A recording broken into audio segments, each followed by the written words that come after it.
you know, coming back to two questions in English, about the memorable moments in Heat and Dust and the Householder. Let's first talk about Householder. Which would you say was the?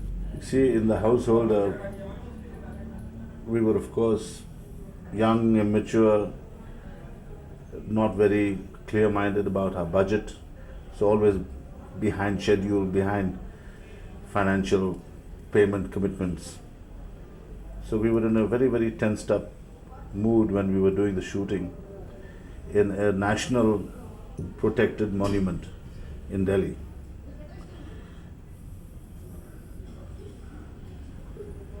I was also trying to help Merchant Ivory with other things besides acting, because I was very involved with the film and the production. So I said, have you got the permission? And his man said, yeah, don't worry, everything's organized. Come on, we'll shoot tomorrow morning, 7 baje, 7 o'clock, everyone on the sets. I said, okay, we were there.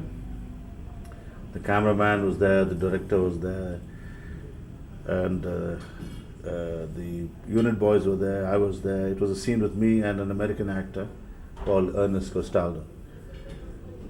Lo and behold, we tried to get inside the National Monument, and we were stopped, quite rightly, by the guards and then subsequently by the manager, who said, where is the permission?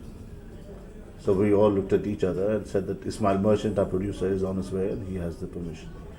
So they said, you can't come in till you show us the permission, which is the law.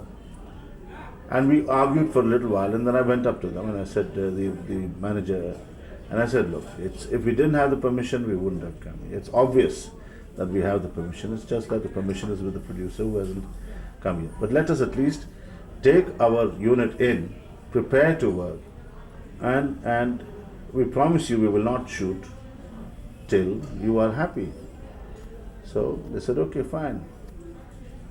And we went inside, we unloaded all our stuff and got ready to shoot. It took us an hour and a half, and Ismail Merchant hadn't come by then. So we rehearsed, and the manager came running saying that you can't even rehearse. We said, look, we can at least rehearse, we're not recording. You can see that we're not recording, there's no sound, there's no camera. So he said, okay. And then lo and behold, Mr. Merchant arrived, yelling at everyone as usual, what's happening? What's happening? Why haven't you done your work today? Why are you so late? So we said, we have this problem. And he said, what permission? Of course I have the permission. And he got very angry with the manager and very aggressive. He said, what do you think? I mean, I would come all this way from America to shoot here without a permission and this and that. We're making Indo-American film, the first of its kind, and gave him a big spiel about it. And the manager was kind of in total awe of this personality. And Ismail Merchant said, come with me, sit in the car with me, and I'll take you to the officer in charge who gave me the permission. And he put him in the car, and the manager was shaking. And Ismail, whilst going, said, carry on, start shooting, don't worry about it, I'll bring the manager back. And he took the manager away. The two guards who were there protecting the place, they let us shoot. We shot for about 6 hours. We completed the scene. We waited for Ismail Merchant. There was no news of Ismail Merchant. There was no news of the manager. There was no news of the guards. And we went home. The next day, I asked Ismail, I said, Ismail, did you or did you not have the permission? And Ismail said, what permission? In the film Heat and Dust, in the final version. Story, not in the past story. I would be in the past. So I reread the script and I liked the script, and I prefer the script of the past rather than the present. So I thank God for that. And then I met this young girl. She was 19 or so. First film was with her, and she was beautiful, very nice, and she was very, very confident. And I was amazed at her, and I said, wouldn't you like to know me better? Yeah. And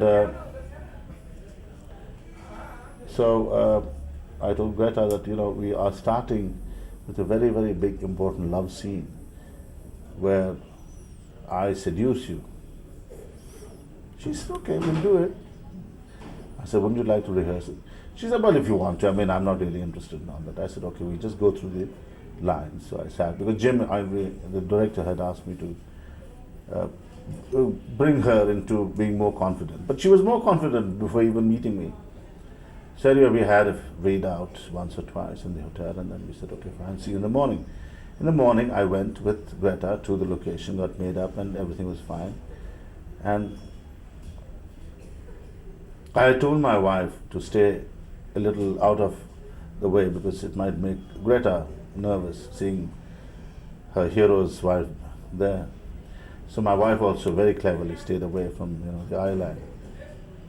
And when the scene started, it was one long shot. This girl took over, and I said, Jesus Christ, I'm supposed to be the one who's seducing her. She's seducing me. And it was terrific. It was so hilarious.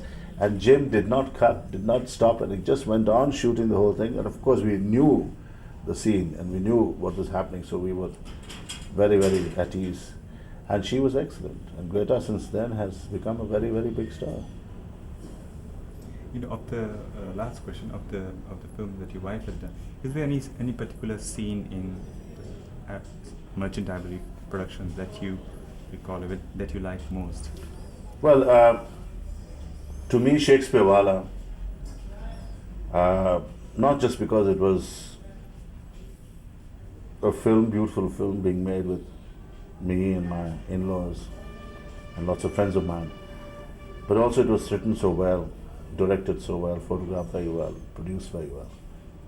And the last scene between the lovers, where the young English actress even agrees to be humiliated by just a marriage with a playboy, Indian playboy. And she says, you only have to ask me and I'll stay back. And the playboy, because he never really wanted to marry her, because she was an actress, doesn't ask her, keeps quiet. And the music starts. Beautiful piece composed by Satyajit Ray. And we pan down to the girl's shocked face. And she quietly withdraws from him and carries on with her packing. And the music goes on, and the boy goes a little away from her, and he says, I'll see you sometimes. And that is the end of their relationship. That to me is it gives me goose pimples. Yeah. Any other shot of any other film? Oh, lots of films. I mean, A Room with a View had some great moments. Howard's End, which is their latest film, is a very, very well made film, beautifully directed, photographed, acted, written. I mean, call it produced. Everything is good. The music is excellent in it. That has some great moments, lots and lots of them. Just to, out of the blue to think of these moments, I mean, I liked a moment in the Bombay Talkie when the film star, with which I was playing, who has always been hated by the intelligent, intellectual poet, writer, and who wanted to befriend the heroine of the film, but he was jealous of me. And in the end, I present him a small knife that he liked, an antique piece, and he stabs me with it. And I just look at him in horror first, and then I smile, and I accept it. That to me was a terrific moment.